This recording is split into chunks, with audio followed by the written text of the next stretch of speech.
My father always believed in rules. Discipline, pride, and the family name.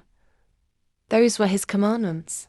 Growing up, I thought he was strict because he cared.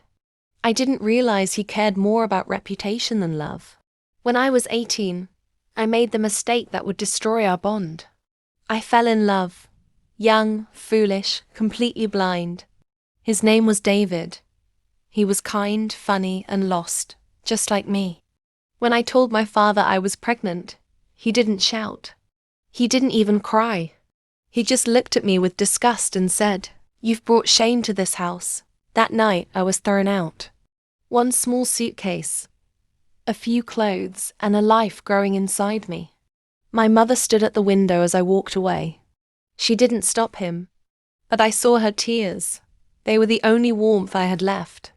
David promised to stand by me, but when things got hard, he vanished. No note, no goodbye, just silence. I worked in a cafe during the day, studied at night. I learned to survive, not because I was strong, but because I had no choice. When my son, Ethan, was born, I held him close and whispered, "You'll never feel unloved like I did." Years passed. Life was a constant fight. Bills, exhaustion, loneliness. But every time Ethan smiled, I felt like I could start again. I missed out on so many things: sleep, youth, dreams. But I gave him everything I could: books, hope, values. When Ethan was 8, he asked me, "Mom, where's Grandpa?" I froze. I told him, "Grandpa lives far away." He didn't ask again, but I knew one day he would. I watched Ethan grow into a man. Responsible, humble, full of empathy. The kind of man my father could never be. He never complained, never rebelled. He just studied, worked, and cared for me in quiet ways. I thought the past was buried, until his 18th birthday. That morning, over breakfast, he said something that froze my heart. "Mom, I want to meet Grandpa." My fork slipped from my hand. "Why?" I asked, trying to hide the tremor in my voice. He looked straight at me. "Because I need to know where I come from." I wanted to say no. I wanted to scream. But instead, I just nodded. We drove for 3 hours to the old town. The roads were familiar, every tree, every turn whispered memories I tried to forget. My father's house looked the same. The paint peeling, the garden overgrown. As we parked, Ethan turned to me and said, "Mom, stay in the car." My heart raced. "Ethan, please don't. I just want to talk," he said. He stepped out, walked toward the door, and knocked. The sound echoed 1, 2, 3 times. The door creaked open.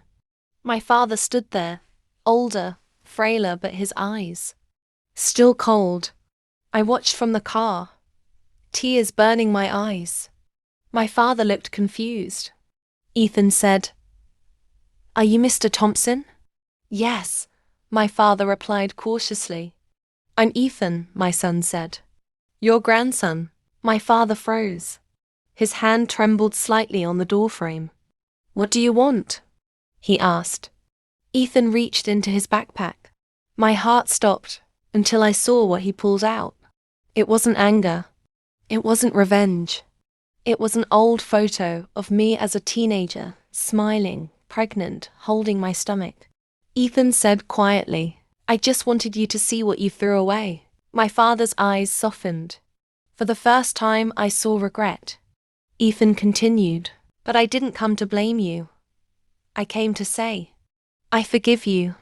Because my mom taught me that forgiveness makes you stronger than hate." My father's lips trembled. "She raised you well," he whispered.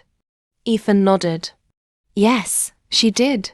And then, my father did something I never expected. He stepped outside.